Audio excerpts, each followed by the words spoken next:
동안 들에서 기르시되 부족함이 없게 하심으로 그 옷이 헤어지지 아니하였고 발이 부르트지 아니하였사오며 또 나라들과 족속들을 그들에게 각각 나누어 주시매 그들이 시온의 땅 곧 헤스본 왕의 땅과 바산 왕 옥의 땅을 차지하였나이다. 주께서 그들의 자손을 하늘의 별같이 많게 하시고 전에 그들의 열조에게 들어가서 차지하라고 말씀하신 땅으로 인도하여 이르게 하셨으므로 그 자손이 들어가서 땅을 차지하되 주께서 그 땅 가나안 주민들이 그들 앞에 복종하게 하실 때에 가나안 사람들과 그들의 왕들과 본토 여러 족속들을 그들의 손에 넘겨 임의로 행하게 하시매 그들이 견고한 성읍들과 기름진 땅을 점령하고 모든 아름다운 물건이 가득한 집과 판 우물과 포도원과 감람원과 허다한 과목을 차지하여 배불리 먹어 살찌고 주의 큰 복을 즐겨 싸우나 그들은 순종하지 아니하고 주를 거역하며 주의 율법을 등지고 주께로 돌아오기를 권면하는 선지자들을 죽여 주를 심히 모독하였나이다. 그러므로 주께서 그들을 대적의 손에 넘기사 그들이 곤고를 당하게 하시매 그들이 환난을 당하여 주께 부르짖을 때에 주께서 하늘에서 들으시고 주의 크신 긍휼로 그들에게 구원자들을 주어 그들을 대적의 손에서 구원하셨거늘 그들이 평강을 얻은 후에 다시 주 앞에서 악을 행함으로 주께서 그들을 원수들의 손에 버려두사 원수들에게 지배를 당하게 하시다가 그들이 돌이켜 주께 부르짖음에 주께서 하늘에서 들으시고 여러 번 주의 긍휼로 건져내시고 다시 주의 율법에 복종하게 하시려고 그들에게 경계하셨으나 그들이 교만하여 사람이 준행하면 그 가운데서 삶을 얻는 주의 계명을 듣지 아니하며 주의 규례를 범하여 고집하는 어깨를 내밀며 목을 굳게 하여 듣지 아니하였나이다. 그러나 주께서 그들을 여러 해 동안 참으시고 또 주의 선지자들을 통하여 주의 영으로 그들을 경계하시되 그들이 듣지 아니하므로 열방 사람들의 손에 넘기시고 주의 크신 긍휼로 그들을 아주 멸하지 아니하셨사오니 주는 은혜로우시고 불쌍히 여기시는 하나님이시니이다. 아멘. 여기까지 보겠습니다.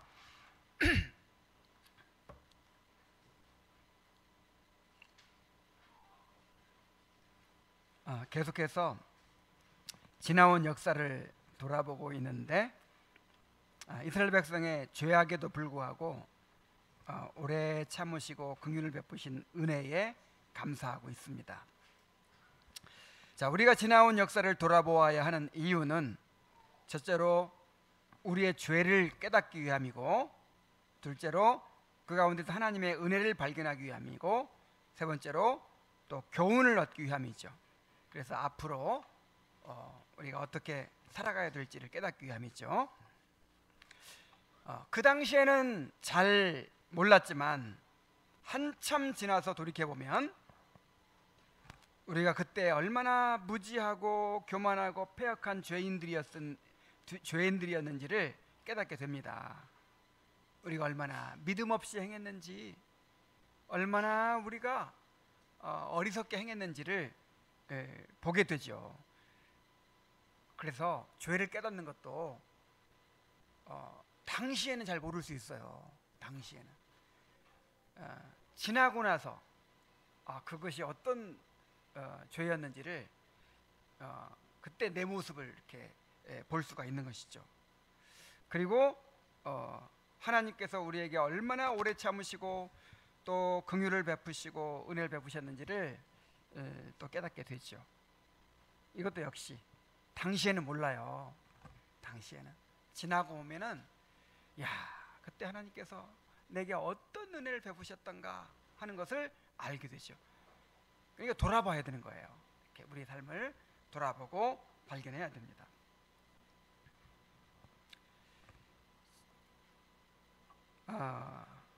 오늘 우리가 읽은 본문에서도 주로 죄악에도 불구하고 긍휼을 베푸시는 하나님에 대해서 이제 찬양하고 있는데, 먼저 이스라엘 백성이 광야에서 멸망받을 뻔했던 또 하나의 큰 죄를 언급합니다. 자, 이스라엘 백성이 완전히 그냥 버림받고 멸망할 뻔했던 엄청난 위기에 있었던 때가 있었어요. 바로 시내산에서 송아지 우상을 만들어 섬긴 일입니다. 지난번에는 어떤 죄 얘기했었죠? 지난주에 가나안 땅까지 인도했는데 들어가라 하니까 안 들어갔죠. 믿음으로 순종하지 않고 그 부정적인 보고를 열정탐꾼의 말만 듣고 장관을 하나 세워서 애굽으로 돌아가자. 이게 하나님의 진노를 일으켜 가지고 또 큰 징계를 받았는데, 이제 이렇게 딱 순서대로 이야기하지는 않아요. 이거는 그로부터 2년 전 이야기예요. 2년 전 이야기. 이스라엘 백성들이 이제 애굽에서 나와가지고 50일 만에 시내산에 도착해서 하나님과 언약을 맺죠. 자, 그 장면 때 일어난 일입니다. 자, 이스라엘 백성은 모세가 율법을 받기 위해서 40일간 시내산에 있는 동안에 뭐 했어요? 18절에 보니까 또 그들이 자기들을 위하여 송아지를 부어 만들고 이르기를 이는 곧 너희를 인도하여 애굽에서 나오게 한 신이라 하여 하나님을 크게 모독하였다 그랬어요.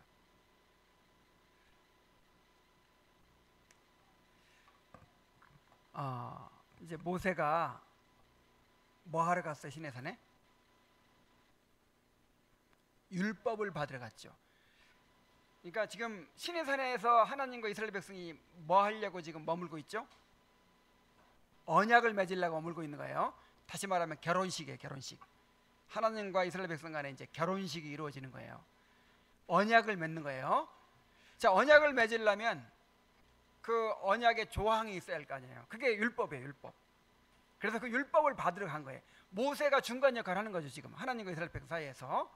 그래서 이제 결혼식을 앞두고 언약 맺는 것을 앞두고 하나님의 율법을 받으러 간 거예요. 시내산에. 시내산에 며칠간 있었어요. 40일간 모세가 이제 금식하면서 하나님께 기도하면서 그렇게 이제 율법을 받기 준비하고 있는데, 이스라엘 백성은 불안한 거예요. 그동안에 우리를 인도하던 모세가 죽었는지 살았는지 우리가 알 수 없다. 우리가 앞으로 어떻게 하면 좋으냐, 막 불안해지기 시작해요. 그래가지고 우리를 인도할 신을 만들자. 그래서 늘 애굽에 살면서 보던 게 뭐냐면 애굽 사람들이 금송아지를 만들어 놓고 섬기던 거를 이제 기억한 거예요. 그래가지고 아론한테 막 요구하죠. 아론한테 우리를 위해서 신을 만들어라. 모세는 죽었는지 살았는지 모르겠으니까 우리를 위해 신을 만들어라. 그러면서 이제 그 금반지 뭐 다 이렇게 빼서 금 폐물을 다 주니까 그걸 녹여가지고 금송아지를 만들었어요. 자, 금송아지를 딱 만들어 놓고 너무 만족스러운 거예요. 이야, 우리에게도 이제 눈에 보이는 신이 있는 거예요. 이 신이 우리를 여기까지 인도했어. 이 신이 우리를 가나안 땅으로 인도할 거야. 자, 하나님을 어떤 모양으로 만들었어요? 이런 모독이 어디 있어요? 그러니까 우상을 만드는 거는 하나님을 모독하는 일이에요.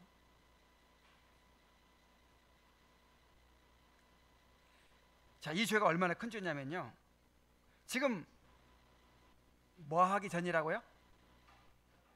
결혼식 하기 전이야. 막 결혼식 하기 직전이야. 근데 결혼식 바로 전날 밤에 신부가 옛날 애인하고 바람을 피운 거예요. 자, 신랑이 이거 알았어. 이 결혼 계속 해야 돼요, 말아야 돼요? 당장 파혼해야죠. 당장 그냥 끝내야죠. 자, 그런 죄를 범한 거예요. 지금 언약 맺으려고 시내산에 율법 받으러 간 그 사이를 못 참아가지고 이렇게 우상을 섬긴단 말이에요.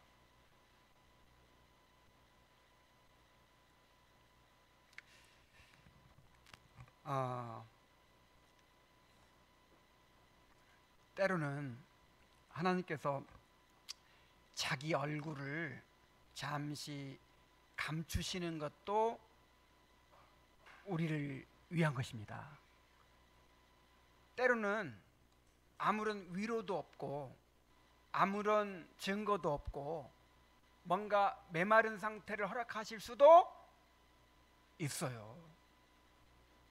우리 아이들 키울 때 갓난아기 때는 엄마가 항상 있어야 되죠. 그냥 눈에 엄마가 항상 보여야 돼요. 근데 아이가 조금 크면은 이제 엄마가 잠시 자리를 비우기도 하죠. 그래서 이제 엄마가 안 보여도 엄마가 있구나. 엄마가 안 보여도 나를 위해서 지금 우유를 타고 있고, 또 나를 위해서 기저귀를 준비하고 있고, 또 나를 변함없이 돌보고 있구나. 요거를 이제 알아가면서 크는 거예요, 아이가. 근데 계속 어린아이처럼 당장 막 느낌이 있어야 되고 눈에 보여야 되고 뭔가 증거가 있어야 되고, 그렇지 않으면 막 불안해하고 두려워하고 막 자꾸 다른 걸 붙들려고 하고, 이거는 너무나도 미성숙한 신앙이죠. 그래서 우리가 이스라엘 백성처럼 하나님이 안 보일 때 한 40일 동안 그냥 하나님도 안 보이고, 이제 하나님이 물론 안 보였죠. 누구를 통해 보였죠? 모세를 통해서 늘 이렇게 인도를 했는데, 모세가 40일간이나 없으니까 그걸 못 참은 거예요. 그걸 불안해한 거예요. 그래서 하나님이 우리도 그렇게 가끔 얼굴을 숨기신다는 걸 알아야 됩니다. 자, 우리가 하나님 잘 믿으면 항상 기쁨이 충만해요. 항상 기쁨이 충만하고 그냥 항상 만족스럽고 이래야 됩니까? 그렇지 않아요. 그런 신앙생활은 없어요. 이렇게 충만했다가도 또 그냥 이렇게 탁 이렇게 깔아앉을 때도 있고 어두울 때도 있어요. 근데 그렇게 안 보일 때, 하나님께서 얼굴을 감추셨을 때, 그때 믿음으로 행동하는 거, 그게 믿음이에요. 그때 하나님을 예배하고, 그때 순종하고, 그때 말씀대로 행하는 거예요. 내 느낌과 관계없이. 이게 믿음입니다. 근데 우리는 뭔가 마음이 불안해지고 공허해지고 막 그러면 어떻게 해요?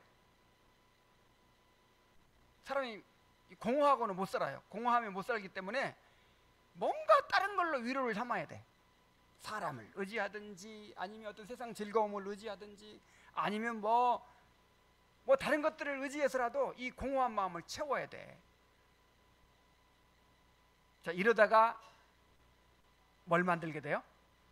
금송아지 만들기, 금송아지. 자, 그래서 우리 마음이 뭐 만드는 공장이라 그랬어요? 우상 공장이에요. 끊임없이 우상을 만들어내.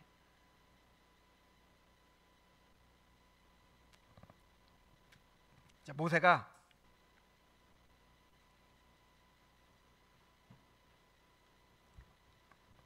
(40일간) 그 시내산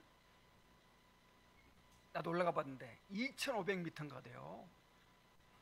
얼마나 힘들게 올라갔겠어요. 그리고 40일간이나 금식했어. 그리고 이제 드디어 그 돌판에다가 하나님이 친히 썼어. 친히 혼인서약서를 친히 그냥 돌판에다 하나님이 손가락으로 쓰셨어요.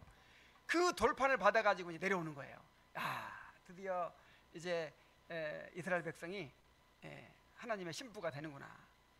그리고 이제 내려와 보니까 무슨 일이 벌어졌어요? 막 춤추고 막 축제를 벌이고 난리가 났어. 금송아지 만들어 놓고 우리 애굽에서 우리를 인도한 신이다 하면서 막 축제를 벌이고 있는 거예요. 그때 얼마나 모세가 기가 막혔을까요? 지금 결혼식 앞두고 바람을 피워버렸으니 모세가 얼마나 기가 막히고 얼마나 분노했을까요? 그 돌을 어떻게 버렸어요? 들어서 던져버렸어요. 그냥 그래갖고 깨져버렸어요. 이것은 하나님의 진노를 보여줍니다. 하나님께서 뭐라고 하셨어요? 내가 이 백성은 내가 멸해버리겠다. 아니, 하나님과 결혼하기 전날 그냥 이렇게 바람을 피워버렸으니 어떻게 결혼을 해요? 내가 이 백성을 다 멸해버리고 너로 큰 민족을 이루겠다, 이렇게 말씀하셨어요. 그때 모세가 목숨을 걸고 중보했어요. 목숨을 걸고 이 백성을 용서하여 주시옵소서. 계속해서 하나님 앞에 막 매달려서 기도합니다. 심지어 어떻게 하냐면 이들을 용서해 주지 않으면 주의 기록하신 책에서 내 이름 지워버려 주옵소서, 이렇게까지 막, 그러니까 목숨 걸고 막 하나님께 매달린 거죠. 그래서 하나님께서 그들을 크신 긍휼로 용서하셨습니다. 그리고 하나님은 다시 모세를 시내산으로 올라오게 하시고 그들에게 율법을 내려주셨어요. 그리고 그들과 예정대로 그 바람핀 신부와 예정대로 혼인식을 하신 거예요. 언약을 맺으신 거예요. 언약을 맺으시고 이제 신랑으로서 그들에게 책임을 다하셨어요. 계속해서 구름 기둥과 불 기둥으로 그들을 인도하시고 그들을 끊임없이 가르치시고 주의 만나가 그들의 입에서 끊어지지 않게 하시고 그들의 목마름을 인하여 생수를 공급해 주셨습니다. 그리고 40년 동안 옷이 헤어지지 않게 하시고 발이 부르트지 않게 하셨습니다. 자, 이 이야기를 들으면서 우리의 지나온 삶을 한번 생각해 보십시오. 우리가 지나온 삶을 돌아보면 이렇게 버림받아야 마땅한 죄악들이 얼마나 많았습니까?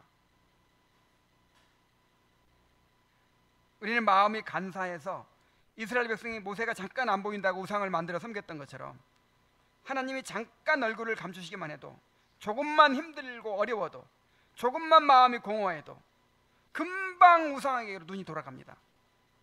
하나님보다 세상 것들을 의지하고 하나님을 즐거워하기보다 세상 즐거움을 추구합니다. 그러다가 마치 불신자들이 행하는 것처럼 큰 죄에 빠지기도 해요.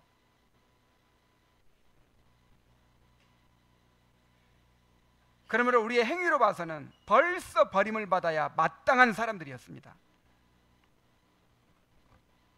우리가 뭐 지금 잘해가지고 지금 이 자리에 있는 거 아니죠? 우리가 지은 죄로 봐서는, 우리 행위로 봐서는 벌써 그냥 멸망받아야 마땅해, 버림받아야 마땅한 사람들이었어.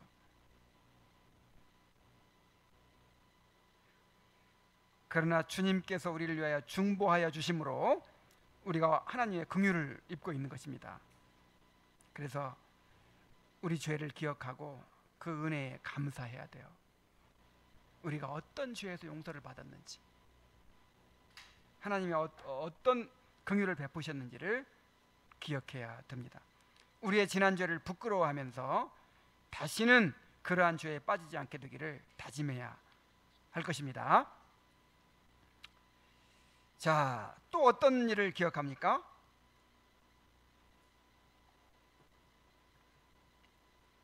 자, 하나님께서 가나안 땅을 그들의 기업으로 주신 은혜를 또 기억해요.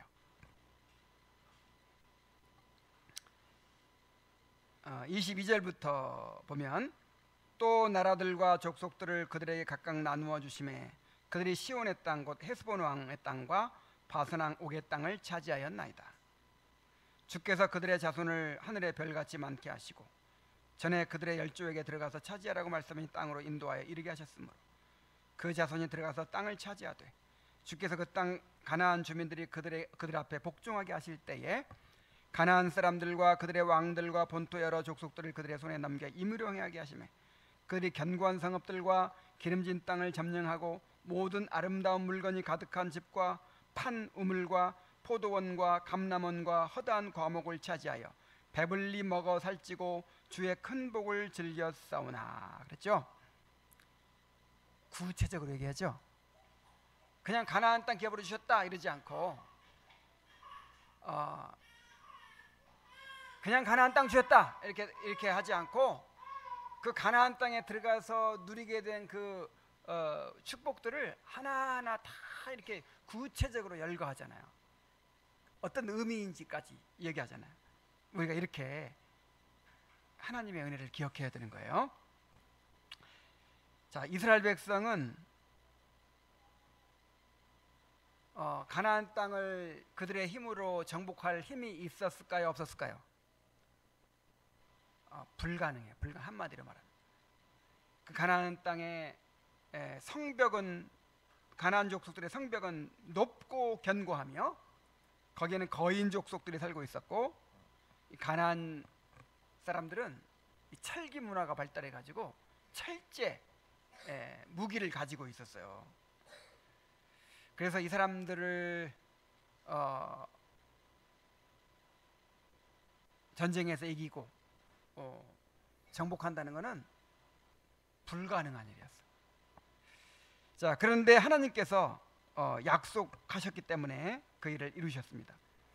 이스라엘 백성 요단강 동편에서 헤스본 왕이 지배하던 시온의 땅과 바산 왕 옥의 땅을 정복하고, 요단강 서편에서는 30일 왕이 지배하던 가나안 민족들을 모두 쫓아내고 그 땅을 차지하게 되었습니다.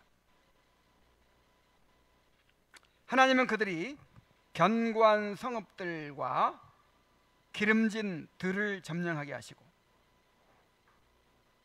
그들이 짓지 아니한 모든 아름다운 물건이 가득한 집, 그냥 집이 멋지게 지어져 있는데 그 안에 들어가 보니까 뭐가 있어요? 살림살이가 그냥 너무 많은 거야. 그냥 그 사람들 40년간 광야에서만 살았잖아요. 그리고 애굽에 살 때는 또 노예 생활했잖아. 그러니까 뭐 좋은 물건이 있었겠어요. 근데 그 선진국, 그야말로 아주 그냥 그 도시화된 그 가나안 땅에 와가지고 그 사람들 다 쫓아내고 이제 집 한 채씩 다 차지하러 가는데 들어가 보니까 뭐가 있어요? 우와, 모든 아름다운 물건들이 가득한 거야, 집에. 그냥 그게 다 자기 것이 된 거야. 그 다음에 판 우물과, 우물이 얼마나 중요한지 아세요? 중동 지방에서 그 우물 하나 팔려면 이건 정말 엄청난 노력이 필요하고 돈이 들고 그걸 대대로 막 물려주는 거잖아요. 근데 이미 파놓은 뭐가 있어요? 우물이 있어. 이야, 그냥 물 길러서 먹기만 하면 돼. 또 뭐가 있어요? 그들이 심지 아니한 포도원과 감람원과 올리브 과수원이죠. 그 다음에 허다한 과목, 여러 가지 그 과일나무들을 그들이 가가지고 가나안 땅에 가가지고 새로 막 심은 것도 아니야. 이미 과일나무가 엄청 큰 게 과일이 주렁주렁 열린 나무들이 막 있는 거예요. 세상에 얼마나 기가 막힌 축복이에요. 그런 것들 다 차지하게 하셨어요. 하나님은 그들이 꿈도 꾸지 못하던 것들을 소유하고 풍성히 누리게 하셨습니다. 참 이렇게 구체적으로 하나하나 이 축복들을 헤아리고 있는 거 보세요. 그러니까 하나하나 여러분, 우물이 없어. 우물이 없는데 야, 우물 하나 있으면 좋겠다. 우물이 있으면 좋겠다. 막 전 재산을 다 바쳐서라도 우물이 하나 얻으면 얼마나 좋아요. 그 하나하나 생각하면 다 그래 큰 의미가 있는 거란 말이죠. 집이 있는 거, 과일나무가 있는 거, 밭이 있는 거, 또 성벽이 있는 거. 그 느헤미야가 그 예루살렘 성 쌓느라고 얼마나 고생했어요. 근데 막 그보다 몇 배 크고 견고한 성벽이 막 쫙 이미 건설돼 있고. 여러분, 우리도 이렇게 하나님께서 우리에게 주신 복을 헤아려 보아야 합니다. 하나님이 우리에게 하늘의 영원한 기업을 허락해 주셨어요. 우리가 어떻게 죄사함을 받고 의롭다 하심을 받아서 영생을 얻고 천국을 소유할 수 있겠습니까? 우리의 의로움이나 능력으로 불가능한 것입니다. 자, 우리는 영원히 멸망할 수밖에 없는 존재였어요. 그런데 그리스도께서 우리 대신 십자가에서 죄를 대속하시고 완전한 순종으로 의를 이루어 주심으로 우리가 그 놀라운 복을 값없이 누리게 된 것입니다. 이 사람들이 이 고생을 안 해봐가지고 이게 얼마나 큰 복인지 몰라. 나는 그 이제 안식교라는 율법주의를 가르치는 그런 이단에서 자라났잖아요. 그러니까 어릴 때부터 내가 의로워져야, 내가 그리스도를 닮은 성품을 지녀야만 천국에 갈 수 있다고 생각한 거예요. 자, 근데 그렇게 돼요, 안 돼요? 안 되는 거예요. 정말 그 고통이라고 하는 건 말할 수가 없어요. 그 루터가 막 고행과 금식을 반복하느라고 나중에 죽을 뻔했다고 하잖아요. 거의 죽기 직전에 믿음으로 의롭다 하심 받는다는 진리를 깨달은 거예요. 그 조금 늦게 깨달았으면 어떻게 했을까요? 죽었어요. 나는 어느 정도였냐면, 내가 이 성장해 갈수록 나는 가능성이 없는 거예요. 성장해 갈수록 내 안에 죄가 너무 많고 도무지 가능성이 없는 거야.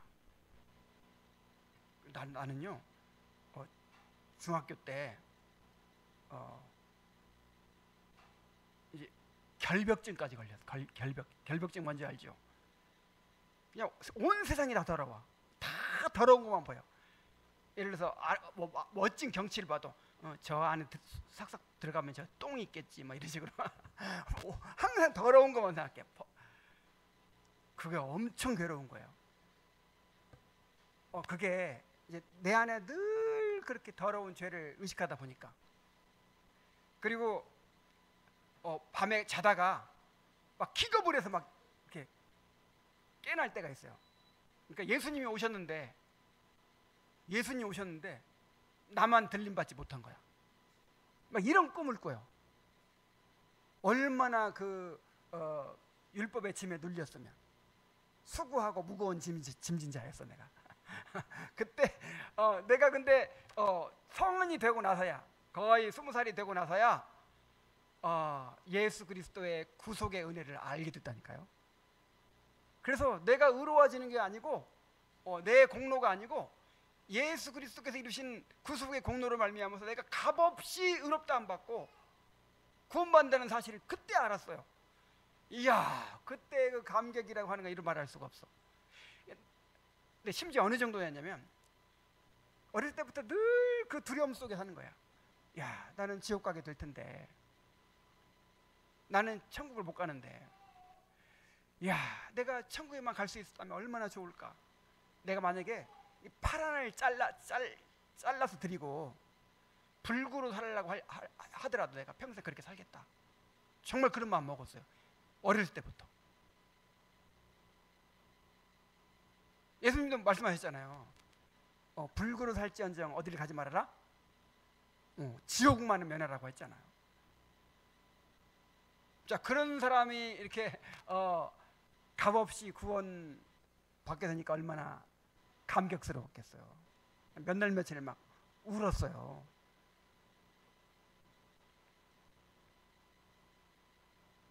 정말 이런 감사가 있길 바랍니다. 그래서 우리는 그리스도 안에서 하늘에 속한 모든 신령한 복을 다 받았어요. 다 받았어요, 못 받았어요? 다 받았죠. 그리스도 안에서 다 받았죠. 우리는 더 이상 바랄 것이 없어요. 맞습니까? 우리는 이 땅에서 살아가는 것은 잠시 스쳐 지나가는 나그네의 삶이고 구원을 이루어가는 과정이기 때문에 어떻게 살아도 감사할 수 있어요.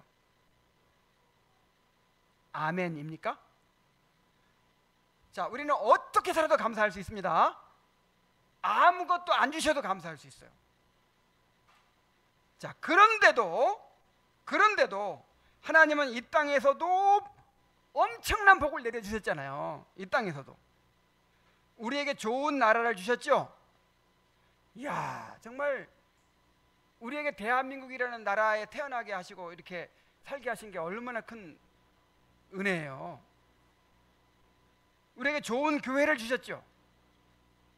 우리에게 좋은 가정을 주셨죠. 가정, 자녀들을 주셨죠. 우리에게 좋은 직장을 주시고 좋은 집을 주시고 배부르게 먹게 하시고 아름다운 옷을 입게 하시고 건강을 주시고 하고 싶은 거 다 하고 누리고 싶은 거 다 누리며 살게 해주셨어요. 여러분, 통닭 먹고 싶은데 돈 없어서 못 먹는 사람 손 들어보세요. 내가 사줄 테니까. 나 옷을 한 벌 사야 되는데 돈이 없어서 못 사는 사람 있으면 말하세요. 내가 사줄 테니까. 없어요. 진짜 이게, 여러분, 이게 그냥 당연한 걸로 생각하지 마세요. 우리는 그리스도 안에서 하늘에 속한 모든 신령한 복을 다 받았기 때문에 어떻게 살아도 감사할 수 있거든요. 근데 그냥 은혜의 은혜야. 막 엄청난 복을 부어주신 거예요. 지금 우리는 살찔까 봐 안 먹고 몸에 해로울까 봐 안 먹고 막 그렇지, 먹고 싶은 거 못 먹는 사람 있어요, 없어요? 이야, 정말 하고 싶은 거 못 하는 사람 있어요, 없어요?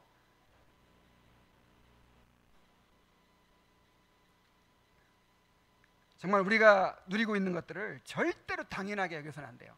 이 하나님이 얼마나 우리에게 선하신가, 얼마나 우리에게 자비하신가를 깨달아야 돼요. 이 모든 것들이 다 예수님이 우리의 구속을 이루어 주신 결과로 누리는 것들입니다. 절대로 우리 마음에 감사를 잃어버려서는 안 됩니다. 자, 감사하기는커녕 어떻게 해요? 불평하죠. 왜 나에게는 더 큰 집이 없는가? 왜 나한테 더 큰 자동차가 없는가? 왜 우리 남편은 다른 집 남편처럼 그렇게 돈을 많이 벌지 못하는가? 뭐 이런 식으로 비교하면서, 이야, 이런 상황에서도 불평해. 이 북한 사람들은 그냥 이 한국의 농촌의 모습을 본다든지 한국 사람들 살아가는 모습을 보고는 그냥 천국이라고 생각한대요.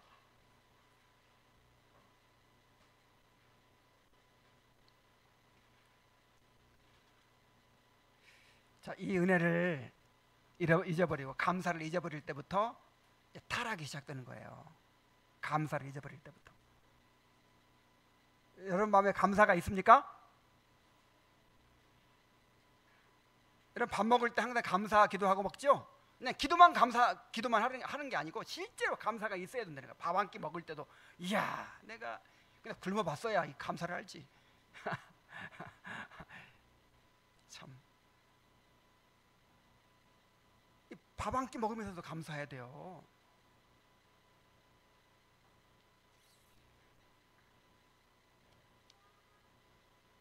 자, 가나안 땅 주시고 그 가나안 땅에서 누리는 모든 축복들을 다 기억하면서 감사했어요. 그 다음에 이제 사사시대부터 왕정시대까지 이스라엘 백성들이 살아온 역사를 회고합니다.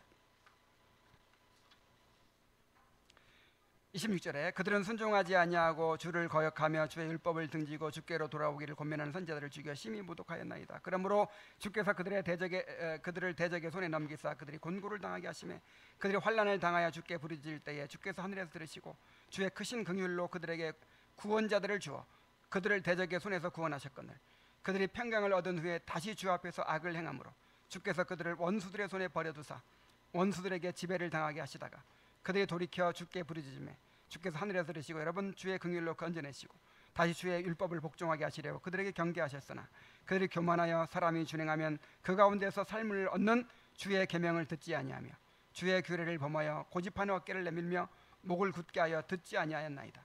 그러나 주께서 그들을 여러 해 동안 참으시고. 자, 이게 지금 사사시대와 왕정시대를 그냥 이렇게 요약하는 거예요. 한 1000년간의 역사를 이렇게 요약하는 거예요. 자, 이스라엘 백성들의 천년간의 역사를 요약하면 어떻게 될까요? 늘 불순종하고 우상숭배를 반복하는 삶이었죠. 이스라엘 백성은 금방 하나님의 은혜를 잊어버리고 악을 행하며 우상을 섬깁니다. 그러면 하나님이 선지자들을 보내서 돌이키도록 권하시죠. 근데도 듣지 않고 오히려 선지자들을 미워하고 죽입니다. 그러면 하나님은 이방 민족들을 통하여 그들을 징계하시고 그들이 환난 가운데서 부르짖을 때 구원자들을 보내사 그들을 대적의 손에서 구원하십니다. 자, 그런데 이렇게 구원을 받고 평안해지면 다시 교만해져서 악을 행하고 우상을 섬깁니다. 그러면 또 하나님이 징계하시고 그들이 부르짖을 때 구원해 주시는 일이 계속 반복되는 거예요. 계속해서 반복되는 거예요. 그래도 하나님은 그들에 대하여 오래 참으시고 그들을 버리지 않으셨습니다. 그들을 끊임없이 가르치시고 연단하시고 끊임없이 돌이키셨습니다. 이스라엘 백성의 모습은 바로 우리를 보여주는 거울입니다. 야, 이 사람은 정말 답답하다. 왜 이렇게 사나? 여러분 혹시 보면서 그런 생각 듭니까? 이게 뭐라고요? 우리의? 여기서 누구를 봐야 돼요? 나를 봐요. 우리가 이렇게 살고 있어. 우리가 지금까지 우리가 이렇게 살아왔잖아요. 어려울 때는 하나님을 의지하다가도 조금만 편해지면 마음이 높아지고 세상으로 향합니다. 정말 우리 지금 뭔가 불평이 있고 막 이런 거 있잖아요. 다 배불러서 그래요. 배불러서. 그래요, 안 그래요? 여러분 진짜 만약에 어떤 큰 고난이 하나 닥치잖아요. 그럼 다른 모든 불만이 싹 없어집니다. 그런 거 경험했죠? 너무 편하고 너무 다 채워주니까 그냥 불평이 많고 그냥 짜증나고 그냥 그러는 거예요.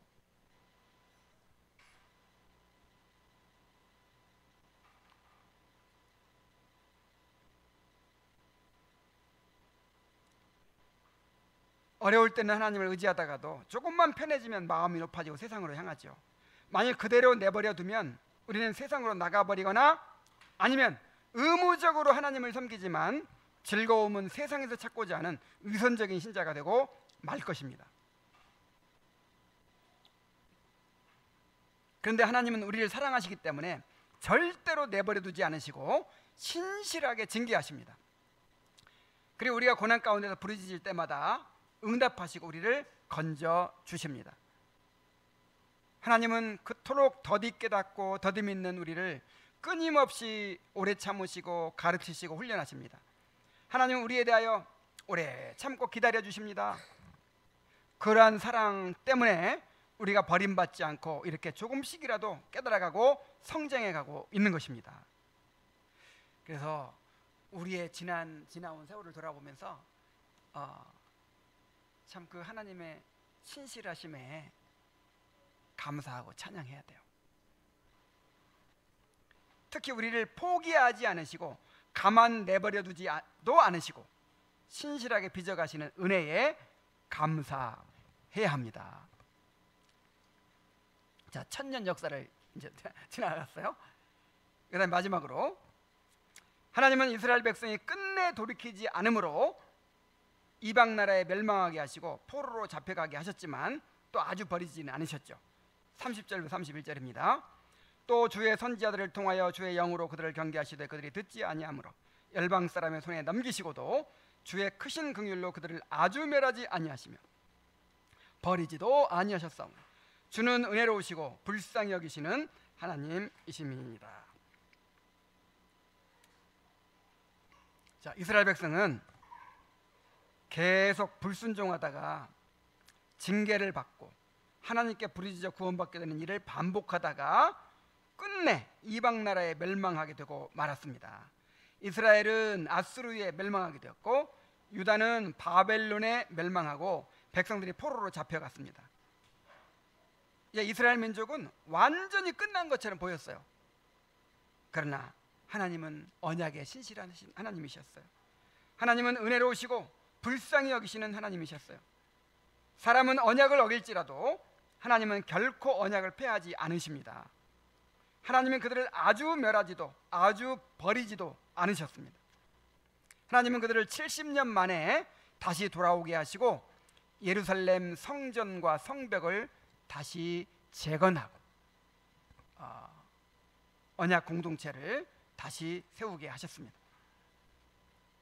이렇게 하나님은 결코 택하시고 부르신 자들을 포기하지 않으십니다. 반드시 우리의 죄를 멸하시고 그리스도의 형상을 이루어 가십니다.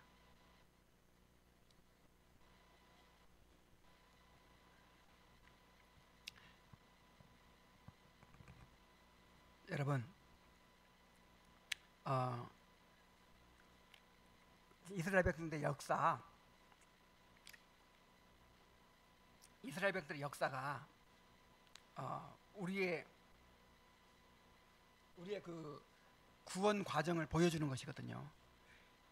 그 이전에 아브라함과 이삭과 야곱 이런 족장들의 역사도 마찬가지고 이스라엘 백성을 섭리하신 역사도 마찬가지고 우리를 이런 식으로 구원하신다,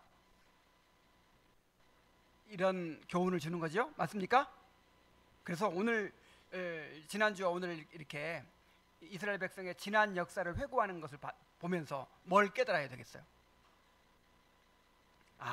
하나님은 결코 택하시고 부르신 자들을 포기하지 않는구나.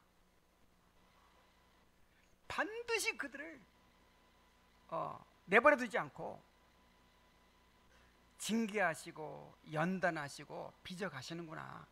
기어이 자기의 목적을 이루어 가시는구나. 이걸 알 수 있겠죠? 자, 이것은 여러분 정말 안심이 되는 일입니다. 동시에 두려운 일이에요. 하나님이 우리를 내버려 두지 않는다는 말을. 자, 내버려 두는 건 저주예요, 저주. 근데 하나님은 내버려 둬요, 안 내버려 둬요? 절대 안 내버려 둬. 절대 안 내버려 둔다는 이게 한편으로는 너무나도 안심이 되는 일이기도 하고 한편으로는 두려운 일이에요. 저는 지금까지 살면서 깨달은 것이 있어요. 하나님이 오래 참으십니다. 그러나 절대로 그냥 넘어가지 않으십니다. 슬렁슬렁 그냥 넘어가지 않으세요. 나는 젊었을 때 그런 줄 알았어요. 그냥 하나님을 속일 수 있을 줄 알았어요. 이거는 그냥 건드리지 말고 그냥 어차피 은혜로 구원해 주시는 거니까 그냥 넘어가셨으면 좋겠다. 막연히 그런 기대를 가지고 그래 살았어요. 근데 지금까지 살아오면서 깨달은 게 뭐냐면 하나님이 절대로 슬렁슬렁 넘어가지 않으십니다. 하나님은 신실하십니다. 다윗이 뭐라고 고백했어요? 주께서 나를 괴롭게 하심은 성실하심으로 말미암습니다. 만약에 여러분 자녀들에게 너무나도 나쁜 습관이 있는 거예요. 그러면 그냥 슬렁슬렁 넘어갑니까? 기어이 그거 고쳐주려고 하죠. 하나님은요, 우리의 죄를 멸하시고 우리를 그리스도의 형상으로 빚어가려고 하시는 거예요. 아브라함의 삶을 보세요. 야곱의 삶을 보세요. 처음에 하나님이 그냥 다 내버려 두시는 줄 알았어. 그냥 그 모습 그대로 내버려 두시는 줄 알았는데 결국은 어떻게 해요? 결국은 다 그 건드리십니다. 그래서 기어이 아브라함도 자기 독자 이삭을 하나님께 드릴 수 있는 그런 사람으로 만드시는 거예요. 기어이 야곱도 환도뼈를 부러뜨려 가지고 하나님 앞에 온전히 굴복하는 사람으로 만드시는 거예요. 결국은 그렇게 만들어요. 자, 우리도 그렇게 만들까요, 안 만들까요? 만약에 우리가 유기자라면, 택함 받은 사람이 아니라면 하나님이 내버려 두실 수 있어요. 그러나 우리가 정말 택함 받은 자라면 절대 내버려 두시지 않습니다. 신실하게 우리를 다루십니다. 신실하게 빚어 가십니다.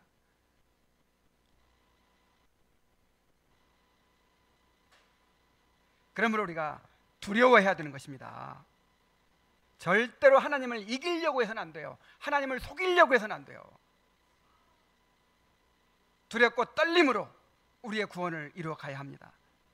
더 이상 마음을 완고하게 하지 말고 말씀 앞에 굴복해야 합니다. 경건함과 두려움으로 하나님을 기쁘시게 섬겨야 합니다. 그래서 이제 다음 주에 살펴볼 텐데 그 33절 보세요. 32절 보세요. 자, 지금 지나온 역사를 쭉 이렇게 회고한 결과가 뭡니까? 우리 하나님이여 광대하시고 능하시고 두려우시며 언약과 인자하심을 지키시는 하나님이시여 그러잖아요. 하나님 두려운 하나님이야. 하나님은 그냥 슬렁슬렁 넘어가는 하나님이 아니야. 이스라엘 백성 역사를 통해서 이것을 깨닫게 되시기 바랍니다. 지나온 삶을 통해서 죄를 깨닫고 하나님의 은혜를 깨닫고 삶의 교훈을 얻고 하나님과의 언약을 새롭게 하는 성도들이 되기를 간절히 바랍니다.